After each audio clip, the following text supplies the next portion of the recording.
Estamos estudiando Segunda de Reyes, capítulo 10. Segunda de Reyes, capítulo 10. En su contexto, Dios está ejecutando los juicios a los reyes y a su descendencia. Uno de los, creo yo, que necesitamos ver a través de estos estudios, una de las cosas importantes es cómo Dios actúa cumpliendo las promesas que ha dicho y a su debido tiempo. Esa es una de las cosas que necesitamos entender a lo largo del estudio, tanto de Primera de Reyes como este otro libro. Necesitamos ver que Dios es soberano. Y a veces nos preguntamos, la gente se pregunta, a mí me han preguntado muchas veces que por qué Dios es tan cruel con la gente. Aquí vemos cómo Dios actúa a través de un hombre llamado Jehú.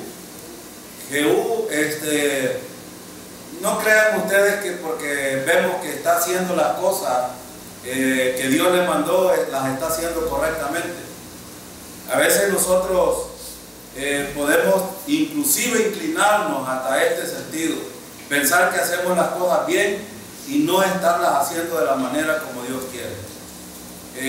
El ser humano tiene su tendencia por el mismo orgullo, por la misma necedad de poder, por la misma intelectualidad, y podemos mencionar algunas otras cosas que quizás los seres humanos a veces somos muy sensuales en este sentido, es decir, que estamos pensando más a nuestra manera y no a la manera de Dios, y por eso muchas veces somos llevados a través de nuestros pensamientos a hacer cosas indebidas, y podríamos pensar inclusive que es lo correcto delante de Dios, pero muchas veces no lo es. Y aquí vamos a hablar un poco acerca de Jehú. Mata a los hermanos de Ocosías. Si hemos estado siguiendo la historia, el rey Ocosías, los reyes anteriores tuvieron muchos problemas, y uno de los problemas más serios fue la idolatría. Eso fue el problema más serio, y la idolatría llevó a estos reyes, a estos hombres, a no hacer lo que Dios les había mandado hacer. Y nos encontramos con otro problema, la desobediencia a Dios. El pueblo de Israel, y ahora recuerden que en qué contexto estamos. ¿Estamos hablando de Israel o estamos hablando de Judá? ¿En qué contexto estamos? Dejamos a Israel, agarramos a Judá. ¿Ahora con quién estamos? Esto es importante porque no podemos descontextualizarnos en este sentido, sino que seguir la línea. Cuando empezamos el capítulo 9, volvimos a Judá, dejamos a Israel un poco y volvimos a Judá. Ahora estamos aquí con Jehú, que mata a los hermanos de Ocosías, y vamos a tener el estudio hoy en el versículo 12 en adelante del capítulo 10 de Segunda de Reyes. Segunda de Reyes, hermanos, es prácticamente la continuidad de las cosas que Dios dijo que iban a suceder a través del profeta Elías. Entonces aquí estamos viendo la ejecución de lo que Elías había profetizado en el primer libro de Reyes y en el segundo, en la primera parte que vimos el capítulo 1, 2, 3, 4, sino con derecho a corrección. Entonces vamos a ver un poco acerca de este rey, de Jehú. Y Jehú, pues en el camino a un lugar llamado Bet-Eked, se encuentra a unos parientes. Y vamos a leer la historia. Vamos a leer versículos 12, 13 y 14 seguidos, para que podamos contextualizar lo que vamos a estudiar en esta tarde. Dice el versículo 12. Voy a leer en la nueva versión internacional. Es una versión que, como el hermano Bedi, a mí me encanta porque son muy literales. Tienen más un sentido ¿cómo se llama?, de entendimiento del lenguaje que se usa en esta versión. Dice: después emprendió la marcha contra Samaria, y al llegar a Bet-Ekel de los pastores, se encontró con unos parientes de Ocosías, rey de Judá. ¿Quiénes son ustedes?, les preguntó. Somos parientes de Ocosías, hemos venido a visitar a la familia real. Captúrenlos vivos, ordenó Jehú. Así lo hicieron, y después los degollaron junto al pozo de Bet-Ekel. Eran 42 hombres. Jehú no dejó vivo a ninguno de ellos. Vamos a ver esta primera parte en primer lugar. Dice en el versículo 12: halló ahí a los hermanos de Ocosías. Estos hombres, hermanos, venían de camino, iban a visitar a Ocosías, iban a visitar ¿cómo se llama? Bueno, aquí dice: venimos a visitar la familia real. O sea, iban para donde el rey. Iban para donde el rey, y ellos eran parientes de Ocosías, y pues ignoraban todo lo que Jehú estaba haciendo. Ya ustedes vieron en el versículo del 1 al 11 qué fue lo que sucedió. Aquí hay algunas cosas bien importantes, y quiero alertar a todos los creyentes en esta tarde, tanto ustedes, hermanos, como los que nos escuchan por este medio. Los creyentes, hermanos, necesitamos no dejar de ser, bueno, voy a decirlo de otra manera, dejar de ser ignorantes en algunas cosas. Y digo esto porque a veces algunos de nosotros podemos decir: bueno, esto me pasó porque yo no sabía.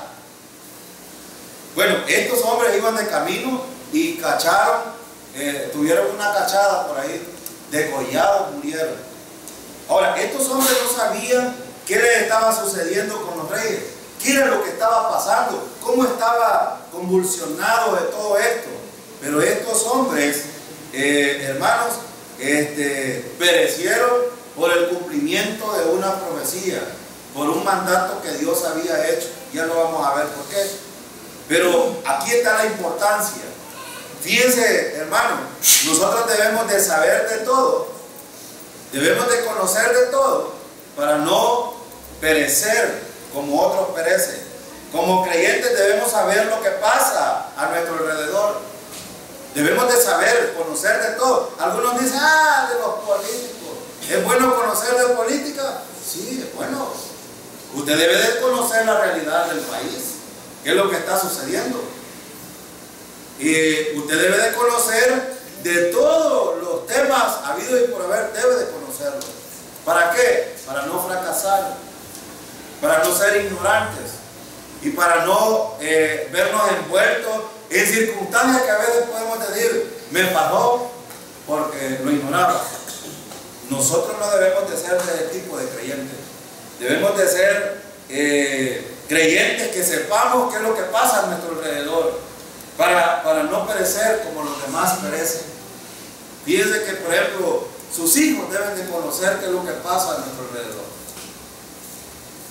Yo tuve la visita de unas autoridades porque están siguiendo un problema de un maltrato de una maestra a un niño en la escuela ayer. Y fíjense que la maestra quiere aludir ignorancia de todas estas cosas, y es creyente. Y le digo yo: ¿cómo es posible que no sepas que dejar encerrado a un niño por 1 hora, dejándolo en un rincón y poniéndole unas tareas que ni nada que ver con lo que tiene que ver el plan o el programa de parvularia? Niño de 5 años apenas. Ahora está siendo demandada con el CONA.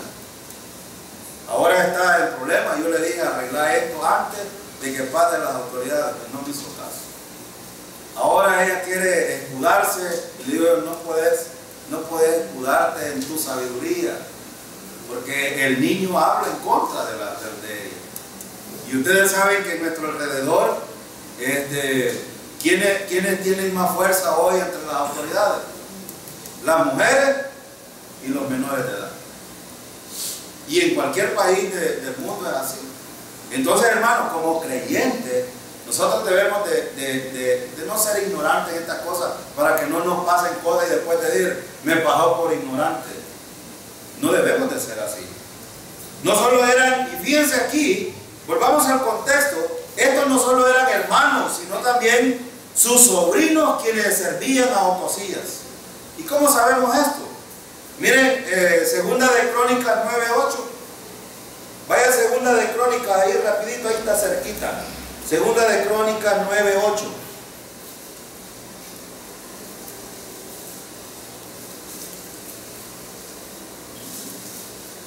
Segunda de Crónicas 9:8 dice: y alabado sea el Señor tu Dios, que se ha deleitado en ti y te ha puesto en su trono, para que lo representes como rey. Y su amor por Israel, tu Dios, te ha hecho rey de ellos, para que gobierne con justicia y rectitud, pues Él quiere consolidar a su pueblo para siempre. ¿Y de quién está hablando aquí? ¿De qué rey está hablando? ¿Y de qué servicio? ¿Y de quién está hablando aquí? Está hablando de Salomón. Eran parientes. Y fíjense que aquí eran unos sobrinos que servían a Ocosías, que venía de esa descendencia. Y ellos, ven ustedes en el versículo 9, el deseo de Dios. ¿El deseo de Dios cuál era? En el versículo 8, perdón. Dice: y alabado sea el Señor tu Dios, que se ha deleitado en ti y te ha puesto en su trono. Está hablando de Salomón, pero dice aquí, para que lo represente como rey, en su amor por Israel. Tu Dios te ha hecho rey de ellos, para que gobiernes con justicia y rectitud, pues Él quiere consolidar a su pueblo para siempre. ¿Cuál era el deseo de Dios? Que el pueblo fuera consolidado, o sea, que tuviera solidez en la vida espiritual, que siguiera los caminos de Dios. Entonces, tenemos nosotros aquí una importancia de quiénes eran estos muchachos que iban. Eran 40. Y tenemos también, volvamos a Segunda de Reyes, en el capítulo 10 que estamos estudiando, en el versículo 12, hay algo importante. Estos eran medios hermanos, hijos de Joram, y de varias concubinas. Joram tuvo varias mujeres, era como era costumbre, ¿verdad? Era costumbre aquí agarrar de las sirvientas y que le parieran hijos a los reyes.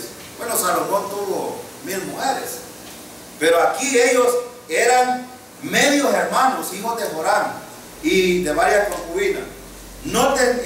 Ellos no tenían ni siquiera idea que Jehú había matado a su hermano, quien era el rey de Judá. ¿Saben quién era el hermano de Jehú? ¿Quién fue el rey anterior del que estuvimos hablando? Joram. Él era hermano de Joram, pero lo mató. Y fíjense que en el versículo, en el capítulo 9, verso 27, vemos cómo Jehú hace con Joram el mandato de Dios. Pero vamos a ver algo importante también aquí. Dice en el versículo 13, bueno, el versículo 14 dice: capturen los vivos, ordenó Jehú. Así lo hicieron y después los degollaron junto al pozo de Bet-Ekel. Eran 42 hombres. Jehú no dejó vivo a ninguno de ellos. Aquí hay algo importante que quiero que rescatemos. Jehú mató a estos 42 varones de la casa de Ocosías. Fíjense bien, los mató. Y cualquiera, voy a volver a cómo empecé, porque Jehú estaba cumpliendo lo que Dios le había mandado hacer. Solo que hay una cosa bien importante aquí. Fíjense que estos muchachos iban a la casa real, iban a visitar a la casa real. Probablemente estos muchachos tenían algún cierto rango de poder dentro del lugar donde ellos se movían. Pero, ¿qué es lo que quería hacer Jehú? Evitar que alguien se levantara para vengar a su hermano, el rey, porque él lo había matado. Pero esto lo ignoraban. Estos ignoraban que Jehú había matado al rey. Pero, fíjense bien, cuando Dios nos... aquí hay un principio importante que necesitamos hacer. Y voy a decir esto por algo que vamos a ver en Segunda de Crónicas. Vamos a volver al capítulo 9 en el versículo 7. Pero antes de eso, quiero, fíjense, enseñarles alguna cosa. Cuando Dios nos pide hacer algo, porque Dios siempre a todos los creyentes nos ha pedido hacer algo. ¿Sí o no? A nosotros todos tenemos una responsabilidad delante de Dios. Y en todas las dispensaciones vemos como Dios pone a líderes, les da responsabilidades, ellos tienen un fracaso, entonces después viene un juicio. Y así es como Dios ha tratado en todos los tiempos. Y aún en el periodo de gracia, Dios nos ha dado responsabilidad a nosotros, hermano. Sí, hay de nosotros y lo hacemos tal como Dios lo ha dicho. Porque aquí está el problema. Los seres humanos casi siempre somos inclinados a hacer las cosas a nuestra manera y no a la manera de Dios. Y fíjense, este es el principio que quiero enseñar aquí. Cuando Dios nos pide hacer algo, que hay que tener cuidado cómo lo hacemos y cuál es la intención con la que lo hacemos. Porque Dios en el tribunal de Cristo nos va a pedir cuenta a nosotros de esa actitud. Y aquí es bien importante, y digo esto porque Dios pidió disciplinar a Ocosías por su maldad. Esta fue la petición de Dios, pero no mencionó nada de acabar con su descendencia. ¿Y cómo lo sabemos? Segunda de Crónicas 9:7. Es bien importante ir a los otros libros, porque Dios jamás le dijo que matara a Ocosías y que acabara con su familia, pero no le dijo que con la descendencia. Vaya al capítulo 9, versículo 7 de Segunda de Crónicas. Mire lo que dice. Segunda de Crónicas 9:7 dice: dichosos sus súbditos, dichosos estos servidores tuyos, que constantemente están a tu presencia, bebiendo de tu sabiduría. Fíjese bien, esta era la descendencia. Cuando él habla de los servidores tuyos, que constantemente están a tu presencia, bebiendo de tu sabiduría, él está hablando de esa descendencia. Está hablando de todo aquello que partían de esa familia de Salomón. Ellos eran todo ese lienzo que se despliega de Salomón, eran los parientes de Jehú. Y Dios le dio una orden a Jehú: voy a disciplinar a Ocosías, pero no acabe con toda la familia. Y fíjense que él cometió este error, inclinado por algunas motivaciones equivocadas probablemente. Una pudo ser, bueno, esto al llegar allá se van a dar cuenta y me van a querer matar después a mí, o estos van a querer armar algún grupo que después vamos a tener algún pleito y no quiero, mejor me los acabo de una sola vez. Estos ignoraban lo que estaba pasando. Pero fíjense bien, Jehú estaba haciendo cosas, creo yo que la intención que veo yo aquí en este pasaje, la intención de Jehú estaba haciendo cosas para protegerse en lugar de hacer lo que Dios había ordenado. Y este es un problema serio. Hoy por hoy, por ejemplo, hay muchos pastores, muchos líderes que se escudan en la iglesia para hacer cosas que Dios jamás ha dicho que hagan. Hay muchas cosas buenas que se hacen, pero hay muchas cosas que se hacen que parecen buenas, pero Dios nunca las ha mandado que las hagan. Y esto es lo peligroso. La iglesia debe de estar atenta a todas estas cosas, porque hay muchas cosas que van a suceder en el futuro y lo hemos dicho nosotros, no somos profetas, Dios no nos ha dicho, mira, decirle a la iglesia que va a pasar esto. No, lo sabemos por la palabra. Hay muchas cosas que los hijos de ustedes van a ver, que nosotros quizás no las vamos a lograr ver, pero van a ser terribles. Y ellos deben de estar preparados para presentar defensa a estas cosas. Yo me preguntaba cuando leía esto, ¿y será que la iglesia bautista Emaús de Chapeltique, cuando partamos cualquiera de nosotros o nos vayamos nosotros, será que tendrá la madurez para escoger un buen líder, un buen pastor? ¿Está preparada? ¿O van a poner un payaso como hacen muchos allá afuera para que engañen a la gente y ellos enriquecerse o hacer mercadería de la iglesia? ¿Está preparada la iglesia? Yo me pregunto eso varias veces porque nosotros en cualquier momento nos podemos marchar de aquí, irnos para la presencia del Señor. Pero la pregunta es, ¿cuán madura está la iglesia para poder entender y poder discernir entre lo que es correcto y lo que no es correcto?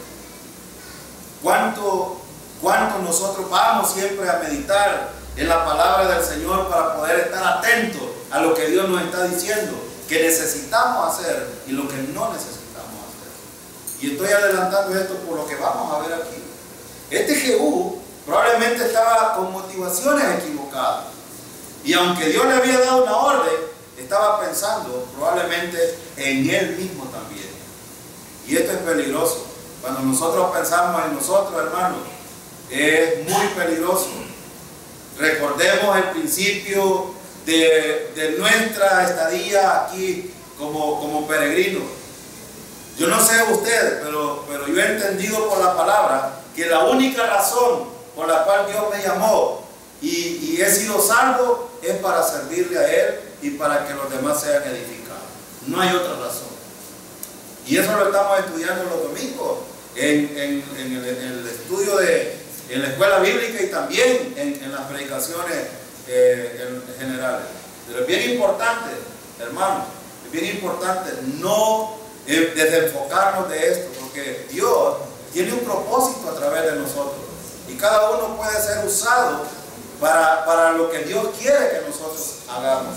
Entonces, por eso es importante, y quiero dejar este principio: cuando Dios le pide hacer algo, dedíquese solo a obedecer lo que Él le manda hacer. Añadirle o quitarle a lo que Dios ha dicho, ¿saben cómo se llama? Se llama desobediencia. ¿Saben que yo la vez pasada enseñé un principio aquí? Obediencia media, ¿qué es, hermano? Es desobediencia. Cuando un creyente, por ejemplo, dice, ay, voy a ir el domingo y después no me vuelvo a congregar, dice él, estoy siendo obediente el domingo, pero los demás días, ¿qué pasó? Y yo no quiero aburrirles con esto de congregarse, pero un creyente que no se congrega, pudiéndolo, porque hay creyentes que es verdad no pueden venir, están trabajando, pero si un creyente está en la casa y puede venir y no lo hace, eso es pecado, es desobediencia. Por eso es que el principio aquí, cuando Dios nos pide hacer algo, hermano, hay que hacerlo tal como Él dice que debemos de hacerlo. Porque si no, nosotros estaríamos añadiendo algo a que Dios nos ha dicho. Y eso es pecado, es desobediencia. Y es desobediencia media. Entonces veamos otra vez en Segunda de Reyes. Vamos otra vez a Segunda de Reyes en el versículo 15. Vamos a ver el versículo 15 en adelante, pasó algo interesante. Vamos a leer 15, 16, 17. Miren lo que dice. Al dejar ese lugar, Jehú se encontró con Jonadab, hijo de Recab, que había ido a verlo. Jehú lo saludó y le preguntó, ¿me eres leal como yo lo soy contigo? Lo soy, respondió Jonadab. Jehú replicó, si es así, dame la mano. Jonadab le dio la mano y Jehú, haciéndolo subir con él a su carro, le dijo: ven conmigo para que veas el celo que tengo por el Señor. Y lo llevó en su carro. Tan pronto como Jehú llegó a Samaria, exterminó a la familia de Acab, matando a todos los que quedaban allí, según la palabra que el Señor le había dado a conocer a Elías.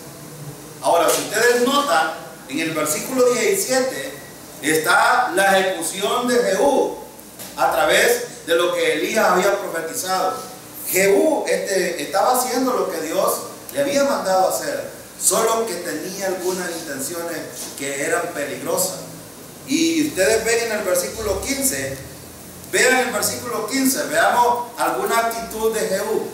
Vean en el versículo 15, dice: al dejar el lugar, Jehú se encontró con Jonadab, hijo de Recab, que había ido a verlo.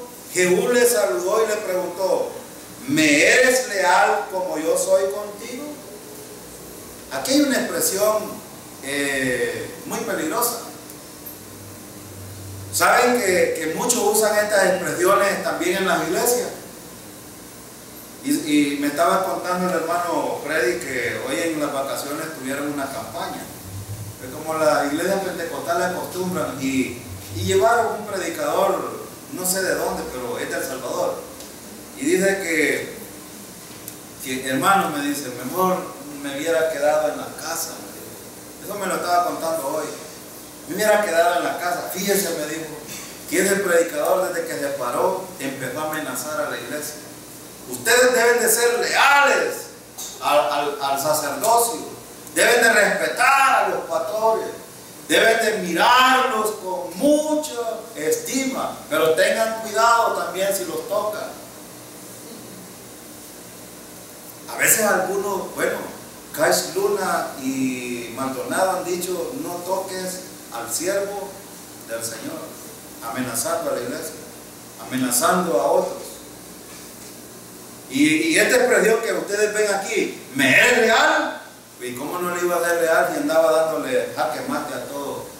Si a usted le dijera, si viniera Zavala en este tiempo, yo no sé cuántos de ustedes lo conocieron, yo lo conocí, y viniera Zavala con el fusil, con esa fama que tenía de matón, y le dice: mejor leal, ¿y cómo no le va a decir a usted que sí? Ajá. ¿Verdad? Hay algunas intenciones, hay unas malas intenciones a veces en algunos líderes también. Y realmente era una buena pregunta esta, sí y no.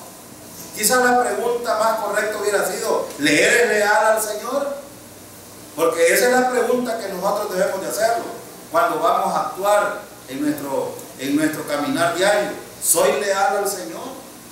Nosotros no necesitamos serle leal a nadie más que al Señor. Porque si por ejemplo a mí viniera alguien, como dice el hermano Freddy, que vino este pastor, yo le dijera: bueno, ¿y usted le es leal al Señor? Inmediatamente le dijera la respuesta: no. Porque para empezar estaba amenazando a la iglesia, diciendo: si ustedes no son fieles, se quedan del rapto, no se van con el Señor. Para empezar estaba hablando falsa doctrina. Ahora, es el caso cuando nosotros escuchamos. Por eso las intenciones de las personas es muy importante observarlas cuando están hablando de esto. Ayer, por ejemplo, mi mamá a veces se sorprende y a veces digo algunas cosas yo aquí, pero es por esto, porque ella estaba viendo el canal 8 y estaba un muchacho ahí bien afanado y estaba diciendo, hablando de un sacerdote, y el sacerdocio tiene todas estas ordenanzas de parte de Dios. Perdón de pecados, ese es el primero. Mamá, le digo yo, qué barbaridad. ¿Cuándo ha visto usted? Y le digo, yo a veces la confronto y le digo, ¿ha visto usted a un hombre realmente perdonando pecados? Y me dice, no, me dijo, pum, lo apagó. Apagó mejor la televisión. Y yo a veces con intención de otro lado que no esté escuchando las cosas, porque ellos son bien amenazadores. O sea, con este tipo de cosas no le dicen a la gente, ¿sabe qué? Sométete al sacerdocio. No, ellos le dicen, estas son las funciones del sacerdocio: perdón de pecados, excomulgar a los hermanos y empezar a decir un montón de cosas que Dios jamás ha dicho. Nunca. Le digo yo, Hebreos capítulo 10 dice que tenemos un sumo sacerdote que hizo un solo sacrificio por los pecados. No hay nadie más que perdone pecados. Y un pecador, ¿cómo podría limpiar a otro pecado? Aquí Jehú estaba haciendo lo que Dios le había mandado, y no nos vamos a desenfocar de eso, es verdad, pero también dentro de esas cosas pueden haber malas intenciones, y esto es lo peligroso. En otras palabras, hermano, es muy importante ver aquí, voy a hablar un poco acerca de quiénes eran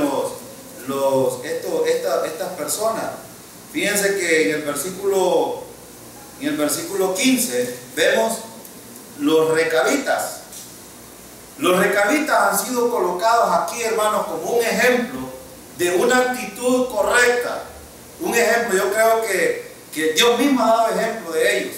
Y creo que si nosotros pudiéramos retomar esto, es bien importante en nuestra vida cristiana. Ojalá que lo podamos hacer por amor al Señor. Fíjense, los recabitas eran personas muy respetadas y muy admiradas en ese tiempo, en ese contexto. Pero eran personas muy humildes que decidieron apartarse y aislarse para no participar en las corrupciones de Israel. Israel, ustedes han visto la historia, corrupto. Judá, corrupto también. Pero este grupito salió de ellos y ellos decidieron no contaminarse con las cosas que hacían ellos. Ahora, no significa, hermanos, que vamos a hacer también como aquellos purísimos que quieren salirse del mundo y dicen que no queremos. Ayer que llegó la policía a la escuela me dice, mire, queremos traer al pastor de la iglesia de aquí del cantón a dar un consejo bíblico aquí a la escuela de padres. ¿Cree que nos da permiso? Y también queremos que él dé charla a los jóvenes. Y le digo yo, mire, me va a disculpar, le digo yo, pero él no tiene solvencia moral aquí en la comunidad. ¿Por qué? Me dijo él, se sorprendió. Pues bueno, usted no lo conoce, le digo, pero él hace campañas con las hermanitas de que los hijos no deben de estar aquí en la escuela porque aquí es la perversidad del mundo. Para él es pecado estar aquí en la escuela. Es más, le digo, pregúntele cuántos hijos tiene él aquí en la escuela. Y tiene hijos en edad escolar y ninguno tiene nada. Pues no, me dijo, voy a traer otro de otro lugar, porque mejor, bien dice la palabra que no hay profeta en su tierra. Me dijo ese dicho. Es un dicho, ese no es que la Biblia dice. Pero, sí. Bueno, con error equivocado me equivoqué, pero sí, él me dice no hay profeta en su propia tierra, desde que creo que no es pertinente. Sí, no es pertinente. No es pertinente porque él cómo va a venir a decirle a los padres de familia y a los mismos jóvenes que actúen de una manera distinta cuando él infringe la ley. Y más me dijo él, ya vas a ver, le dijo el otro, ya lo vamos a topar. No, le dijo él, gracias al director, me dijo, por habernos dado esta información, porque ya lo vamos a topar con el CONA. Y dije yo, bueno, pero yo necesito hacer esto. Es mi responsabilidad ante un centro escolar hacer este tipo de cosas. Y le digo yo, no tiene solvencia moral para venir. Ahora, pero estos hermanos, estos tenían toda la solvencia. Y quiero que vayamos, fíjense que Dios da testimonio. Dios mismo usaba este testimonio como ejemplo para el pueblo de Israel. Vaya a Jeremías capítulo 35.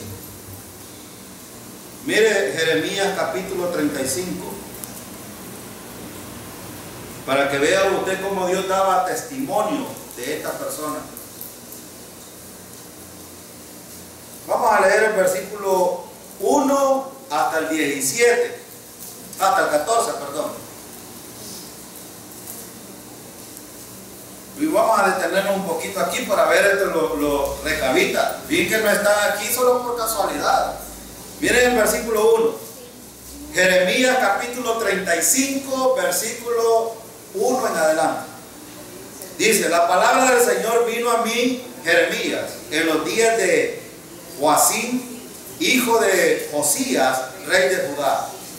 Noten que esto es importante porque el rey era Josías, estaba hablando de Judá. Ahora miren en el versículo 2. Ve a las familias de los recabitas e invítalo para que vengan a una de las salas de la casa del Señor y ofrécele vino.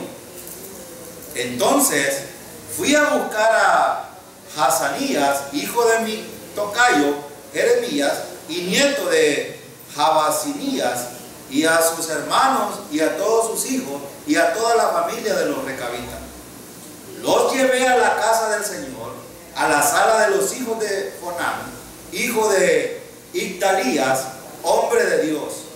Esta sala se encontraba junto a la de los jefes, que a su vez estaba encima de la de Mesías, hijo de Salum, guardián del umbral o de la puerta. Le serví a los recabitas jarras y copas llenas de vino y les dije, beban. Ellos me respondieron, nosotros no bebemos vino porque Jonadab, hijo de Recab, nuestro antepasado, nos ordenó lo siguiente: nunca beban vino, ni ustedes ni sus descendientes. Tampoco edifiquen casa, ni siembren semilla, ni planten viñedos, ni posean ninguna de estas cosas. Habiten siempre en tiendas de campaña para que vivan mucho tiempo en esta tierra donde son extranjeros. Nosotros obedecemos todo lo que nos ordenó Jonadab, hijo de Recab, nuestro antepasado. Nunca bebemos vino, ni tampoco lo hacen nuestras mujeres ni nuestros hijos. No edificamos casas para habitarlas, no poseemos viñedos ni campos sembrados. Vivimos en tiendas de campaña y obedecemos todo lo que nos ordenó Jonadab, nuestro antepasado. Pero cuando Nabucodonosor, rey de Babilonia, invadió esta tierra, dijimos, vámonos a Jerusalén para escapar del ejército babilonosorio. Entonces la palabra del Señor vino a Jeremías. Así dice el Señor Todopoderoso, el Dios de Israel: ve y dile a toda esta gente de Judá y Jerusalén, ¿no pueden aprender esta lección y obedecer mis palabras? Afirma el Señor. Los descendientes de Jonadab, hijo de Recab, han cumplido con la orden de no beber vino y hasta el día de hoy no lo beben porque obedecen lo que su antepasado les ordenó. En cambio ustedes, aunque yo les he hablado en repetidas ocasiones, no me han hecho. ¿Cuál es el problema entonces, hermanos, del fracaso del ser humano y sobre todo los creyentes? La victoria de estos recabitas fue obediencia. Obediencia es el líder. Fíjense que por eso es que es importante y quiero rescatar lo que hemos estado enseñando repetidas veces. No siempre los hijos salen malos porque los padres son malos. Y no siempre los hijos salen buenos aunque los padres sean buenos. Esto no es verdad. Pero también cuando los hijos son afectados por la manera correcta de vivir, ellos van a vivir correctamente también. Y yo dije la vez pasada aquí, y creo que alguien, no sé si el hermano Jorge o el hermano B repitieron, pero los hijos no están obligados a repetir las mismas malcriadezas o desobediencias que los padres hicieron. No están obligados a repetir. Y yo lo vuelvo a decir, hijos que están aquí, si ustedes ven una torpeza de su padre, evítenla. ¿Saben por qué? Esto trae bendición. Yo en el pasado me emborraché y fumaba porque pensaba que así como mi papá fue borracho, yo sí voy a ser también. Pero ¿quién creen ustedes que estaba arruinando? Mi papá ya había muerto, yo tenía 6 años cuando murió. Y yo tenía ese pensamiento. Era una estupidez totalmente. Si ustedes ven que su padre tiene o su madre tiene una mala actitud, no la imiten ustedes. Nunca. Imiten esto que es correcto. Porque esto les va a traer bendición. Y algunos jóvenes y algunos de nosotros coqueteamos con estas cosas y a veces por eso fracasamos. Pero la victoria de los recabitas fue precisamente por eso. Siguieron la línea de los antepasados, obedeciendo lo que Dios les había dicho. Dios les había dicho que no se emborracharan. Al pueblo de Israel y a Judá se los dijo. Y ellos, apartándose de estos dos pueblos, se mantuvieron firmes. Ahora, esto es importante rescatarlo. Hermano, el mundo siempre va a tratar de contaminarnos a nosotros. El mundo. Y también el diablo es astuto para trabajar. Y si nosotros damos lugar, nos va a hacer pedazos en estas cosas.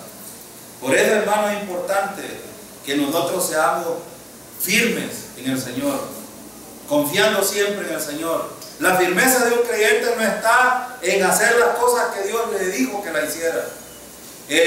La firmeza del creyente no está en cumplir lo que Dios dice que debe de cumplir. No solo es eso, sino está en la dependencia del Señor.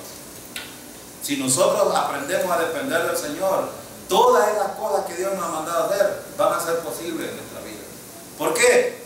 Porque las acciones del creyente, y vuelvo a retomar esto, eso depende de mi relación con el Señor. Y cuando yo tengo una buena relación con el Señor actúa a través de mí. Y Él hace, y esas cosas se logran ver hacia los demás. Por ejemplo, el amor, el respeto, la obediencia, son fruto de esto, de mi relación con el Señor. Todo lo demás son obras de la carne. Son obras de la carne. Nadie puede decir que por ejemplo, bueno, hace unos días estaba viendo en las redes sociales y me gustó, un escritor dijo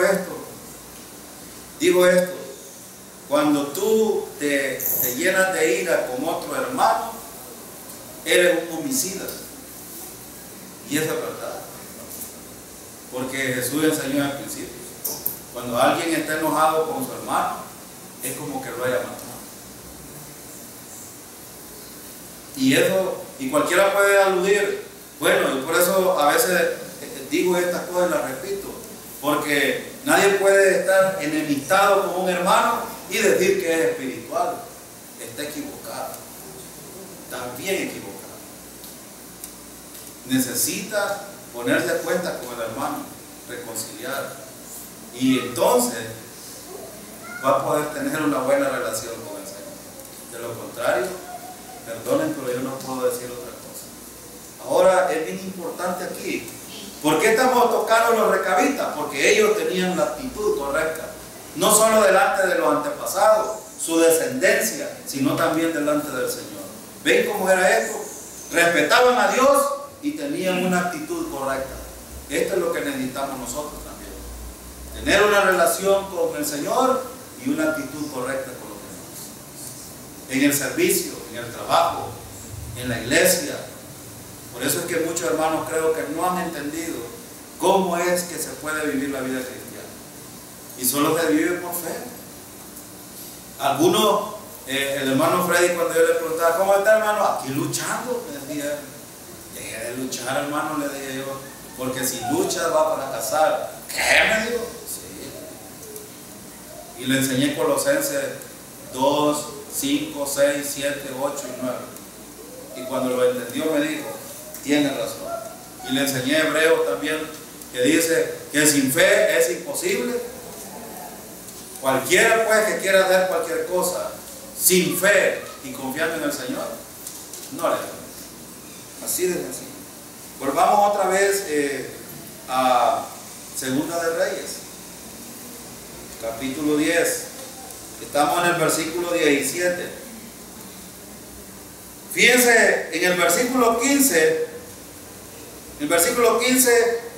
Jehú le dijo ven conmigo, el versículo 15, en la parte final le dice, él le preguntó, ¿me eres leal como yo soy contigo? Lo soy, respondió Jonadab. Jehú replicó, si es así, dame la mano.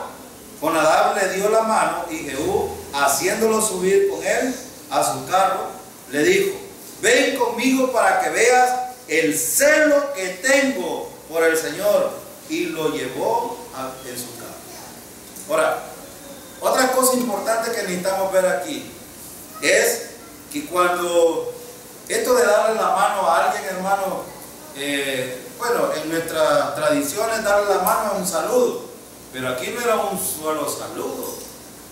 ¿Saben qué era esto? Es como cuando se reúnen dos presidentes de algunas naciones y hacen un convenio y se dan la mano como muestra de ¿qué? De que están de acuerdo con lo que han pactado. En otras palabras, cuando Jonadab le da la mano a Jehú, le está diciendo, estoy de acuerdo con lo que vas a hacer. Ahora, tengamos cuidado nosotros a quién le estamos dando la mano. Porque a veces nosotros hacemos negocios, hacemos trueque, hacemos alianza, hacemos, tengamos cuidado con estas cosas. ¿Saben por qué? Porque yo temo, yo lo dije el domingo, no, el sábado pasado, lo voy a volver a repetir. Temo de que muchos jóvenes vayan a fracasar por no tener cuidado y por no fijarse a quién le están dando la mano. Sí, porque ya hay dos jóvenes aquí que se van para la fiesta en la iglesia. Y los padres lo saben. Los padres lo saben. Y si ellos están coqueteando con que tengo un pie aquí, que tengo un pie al otro lado, ese va a ser un fracaso. ¿Y saben qué es lo más posible? Que se van a ir para el mundo. Y los padres van a sufrir. Pero como ha dicho el hermano Ver, hay que dejarlo y entregarlo al Señor. Un día van a regresar. Y ojalá que sea cuando todavía ustedes estén vivos. Los hijos, yo siempre he insistido en la familia, porque Satanás le encanta destruir la familia. Porque si destruye la familia, destruye la sociedad en general. Y hermano, tener familias destruidas en la iglesia es tener la iglesia destruida también. Algunos por ahí andan coqueteando también con algunas alianzas en instituciones y todo esto. Tengan cuidado. Tengan cuidado. Porque por lo menos tengan cuidado los jóvenes cómo se mueven. Yo entiendo, por ejemplo, que hay algunos que están en algunas instituciones, por ejemplo, aquí lamentablemente nuestras instituciones no tienen proyecciones sanas para los jóvenes. Ellos le llaman sanas, por ejemplo, salir en las cachiporras. Como la sociedad las acepta desnudas el 15 de septiembre, yo no puedo entender cómo fíjense que hay, por ejemplo, ¿recuerdan ustedes cuando hubo el gobierno que quiso que las mujeres, las hipotas salieran con faldas largas o con otro tipo de vestuario? ¿Y quiénes se opusieron? Los padres de familia. Dijeron, no, es que mi hija tiene que salir de luciendo. Es como la celebración de los 15 años. Hoy por hoy está de costumbre que las hijas le celebran los 15 años y en las noches se les van de la casa. Sí, pues.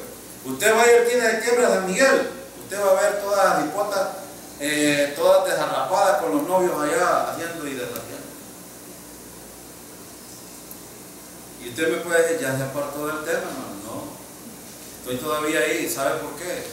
Porque cuando sus hijos hagan alianza con alguien, deben de saber qué es lo que están haciendo. De esto estoy hablando. Aquí yo hablaba de las instituciones educativas, no tienen proyecciones. ¿Qué es la banda? Ahí son los servicios estudiantiles. Y nuestros jóvenes tienen que estar ahí porque no pueden ir a bailar danza, porque no pueden salir de cachiporra o porque no les dan chance en otra cosa. Si no, solo eso tienen. Esa es la oferta de las horas sociales del servicio estudiantil. Y nuestros jóvenes tienen que hacer esto. Pero ojo, ojo, si participan ahí, tengan cuidado con no hacer lo que los demás hacen.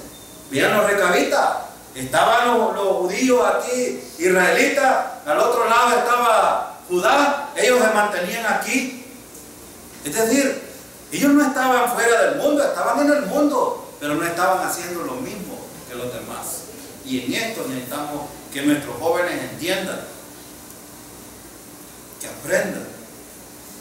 Y al final los beneficiados van a ser ellos.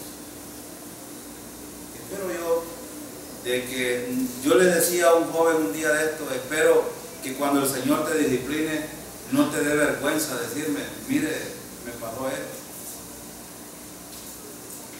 Ojalá que sea así.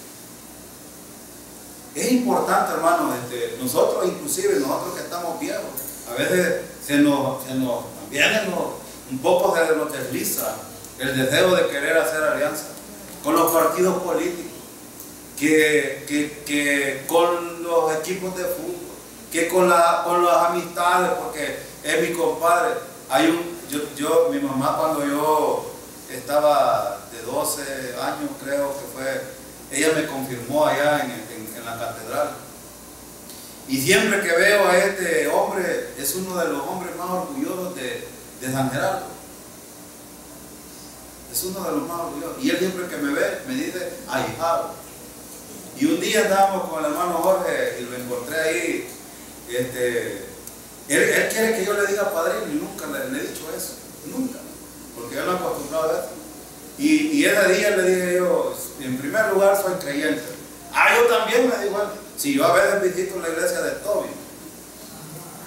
Bueno, pero es un corrupto, es una pantalla. Entonces, ojo con esto. A veces las amistades también influyen en estas cosas. Nuestras administraciones, por ejemplo, pueden ser un problema también para poder hacer. ¿Saben ustedes que hoy por hoy los que son directores aquí saben que cuando uno va a comprar una librería le ofrecen el 10%, el 5%, y algunos tienen? Estas son las malas alianzas. Y saben que el dinero nunca llega a la escuela. Lo mejor sería, ok, me va a dar el 10%, démelo en esto, que lo necesito para la escuela. Pero no, se lo echan a la bolsa. Se lo echan a la bolsa. Y ese dinero nunca llega a la escuela. Y eso.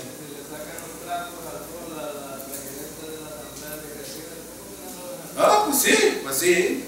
Entonces, hermanos, por eso es que estamos hablando de estas cosas. A veces nosotros saltamos unos versículos y otros versículos, pero hay mucho que aprender de las alianzas. Darle la mano aquí, en este caso, era aceptar que Jehú iba a hacer lo otro. Y veamos qué hizo para ir finalizando. Miren, versículo 17. Tan pronto como Jehú llegó a Samaria, exterminó. ¿Qué significa exterminar, hermano? Terminarse la familia. Miren. Exterminó a la familia de Acab, matando a todos los que quedaban ahí, según la palabra que el Señor le había dado a conocer a Elías. O sea, ¿estaba actuando de la manera correcta Jehú? Sí, estaba haciendo lo que era correcto. Solo que dentro de esas cosas tenía algunas malas intenciones.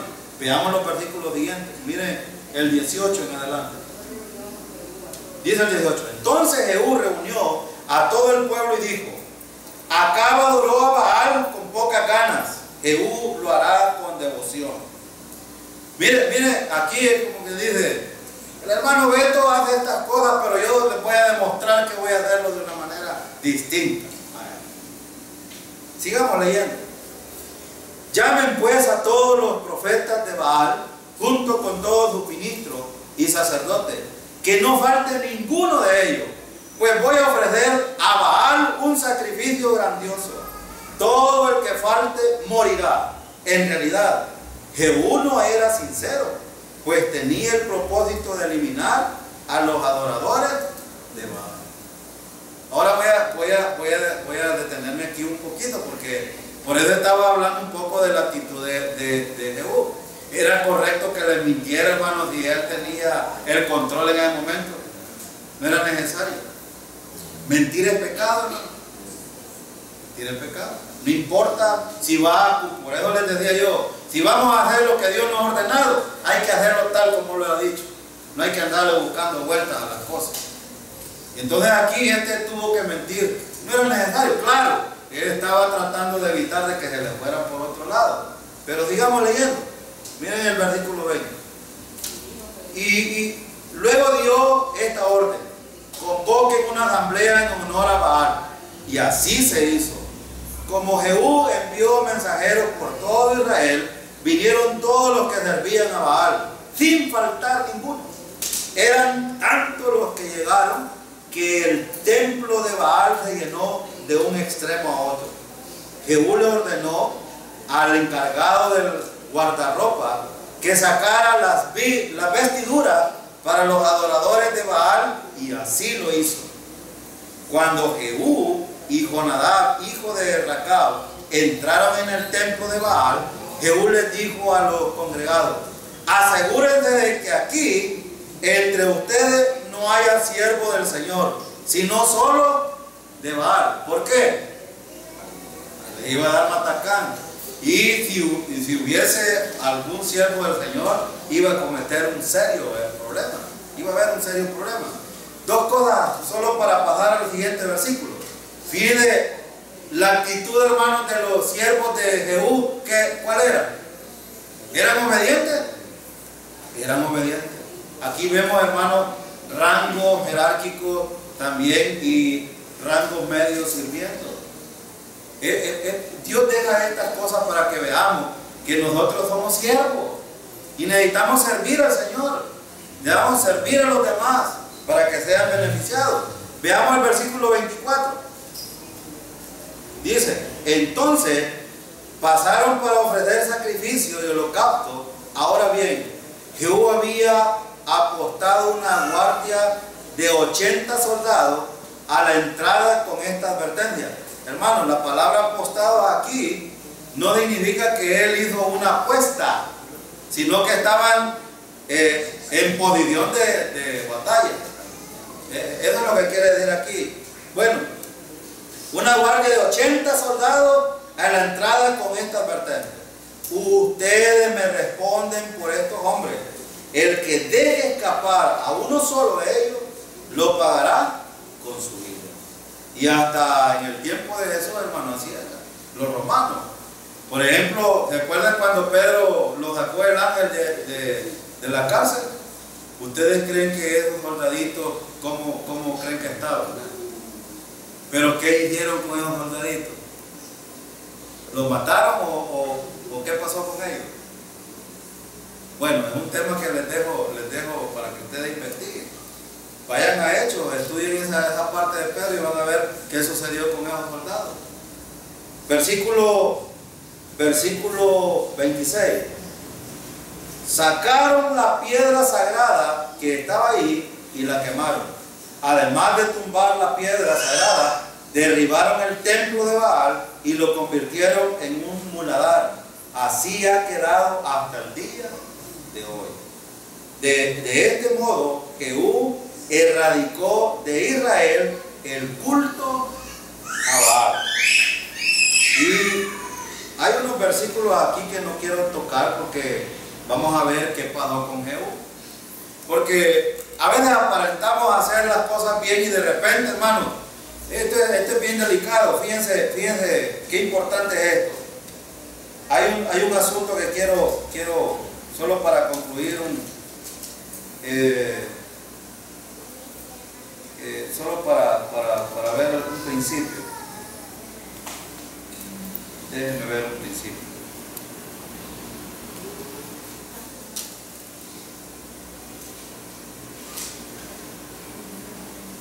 Hay un principio que quiero mostrarles aquí para que veamos un asunto importante al finalizar. Casi siempre nosotros tendemos a confiar en nosotros mismos. ¿No es cierto? Este Jehú fue muy confianzudo con su autoridad.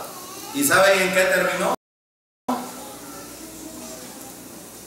Terminó en la idolatría también.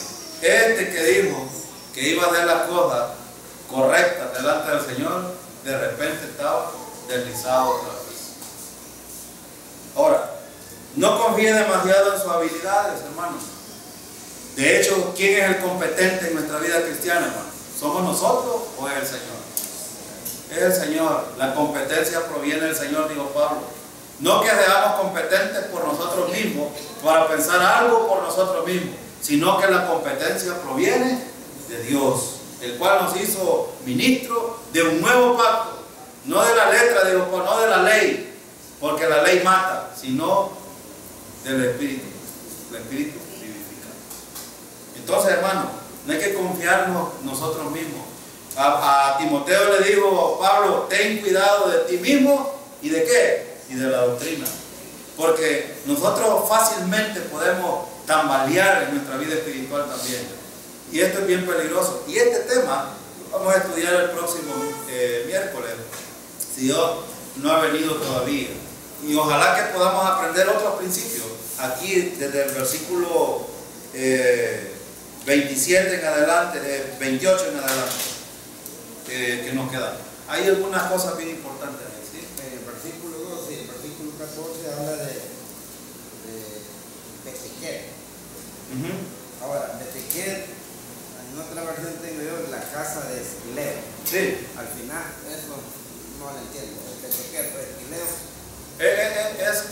Es un título para referirse a una descendencia. Eso. Es una referencia que usted tiene ahí, ¿verdad? Y es para referirse a su descendencia. Eso es lo que significa.